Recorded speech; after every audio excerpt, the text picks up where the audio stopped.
If you activate this dimension of energy, other dimensions of life will open up. One thing is, are you ready for those dimensions? Kundalini Yoga in its essence is the most dangerous form of yoga. I'm saying dangerous because it's the most potent also. If you have to jump into an abyss, you should be insane or you should have enormous trust in somebody. So what is Kundalini? Right now, I'm speaking. This is Kundalini. You are alert and listening. If you are alert and listening, that is Kundalini. A flower is blossoming, that is Kundalini. A dog is barking, that is also Kundalini. Or in other words, the fundamental life force in the existence, we call it Kundalini. Now, within the system, within the human system, if you look at this as a kind of a life package, it's a piece of life. This piece of life is packed in a certain way with layers of this energy. One dimension of energy comes alive immediately because that is necessary for your survival process. The other dimensions of energy will not come alive unless you do something about it. Unless you're aware of it and activate it in a certain way, they do not come into existence, they remain dormant. The dormant energy is way bigger than the energy that is in use right now.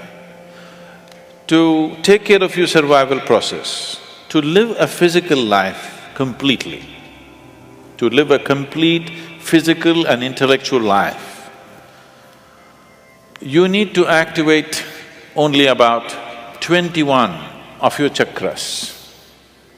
Out of this 114, if about 21 of them are on, you will live a complete life. You will not feel any inadequacy. You will live a complete physical life. There'll be no problem with your life. You will think you're a great success, but you are only 21. That is less than 21% out of 114. Less than 20%. At less than 20%, you will feel like a complete life without any inadequacies. The remaining percentage of life, what is it about? It is not even needed if your intention is just to live well. If you activate this dimension of energy, other dimensions of life will open up. One thing is, are you ready for those dimensions? The question is not about whether it's good or bad. The question is just about, are you ready for it? Because even if the best things in life come to your life, when you are not ready for it, it will not be a good thing for you. In your experience, it will not be a good thing if something came to you when you're not ready for it, isn't it so? Even if it's the greatest thing, it may be the greatest thing, but it came to you when you are not ready for it, then it is not a good thing, isn't it? So are you ready for it is the first question. If you're ready for it, what can we do for it? What can we do to activate? There are various ways of doing this, many ways, but the Kundalini Yoga, are people familiar with Kundalini Yoga, practicing or… okay. Kundalini Yoga, I'm not making a comment about anybody, okay? Kundalini Yoga in its essence is the most dangerous form of yoga. I'm saying dangerous because it's the most potent also. What is most potent is always the most dangerous, if improperly handled. There are various kinds of energy in the world right now. Even the electricity is being produced in so many different ways. One of the ways that we do it is through nuclear reactions, nuclear reactors rather. It is the most efficient way of producing energy that we know right now, but it is also the most dangerous way, isn't it? When things go wrong, they go seriously wrong. When they're going right, it is the easiest and the best way to produce energy on the planet is nuclear energy actually. But when it goes bad really bad, like in ways that you can't fix it. So similarly with Kundalini Yoga, it is the most potent and it is the most dangerous. Without the necessary preparation and guidance, without expert guidance, constant guidance and observation, nobody should ever attempt it. But the problem is, books have been written about it and everybody wants to do the highest yoga. Nobody wants to start with A, everybody wants to start the alphabet with Z. This attitude itself is dangerous. What can be a life-transforming force can become a life-destructive force simply because without the necessary commitment and dedication and focus and understanding, it is being handled. Anyway, about rising the Kundalini. If the Kundalini rises, the dimensions of your life will change so rapidly that you must be willing to make the outside adjustments equally quick. Otherwise, things will fall apart in a big way. In the classical yogic traditions, there is a certain type of yoga we teach for people who live in family situations. There is a certain other type of yoga we teach for ascetics. In Isha we have both the forms. We have ascetic yoga and we have the general yoga. We will never teach you the ascetic form, that is the most potent way to do it. But it will demand a certain dimension of discipline and focus which your regular lives will not allow. If you do that kind of yoga, it will dismantle your outside life instantly.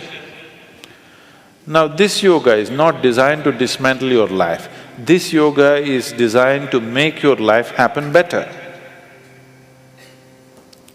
When life happens better, when things happen better, you make more money, your business is going better, your profession is happening better, your…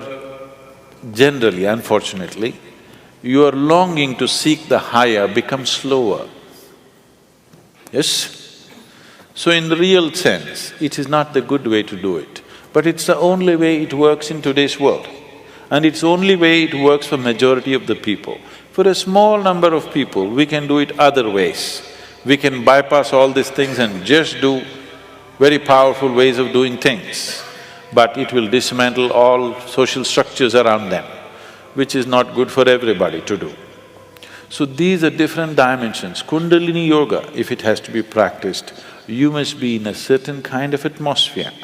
You cannot live in social situations and do Kundalini Yoga. Otherwise, in the name of Kundalini Yoga, you're doing something simplistic. Otherwise, Kundalini Yoga can transform the way you are within days. Suddenly you find you are a stranger in your own home within 2 days of practice, because it will change everything about you. So can we raise the Kundalini? Yes, we can.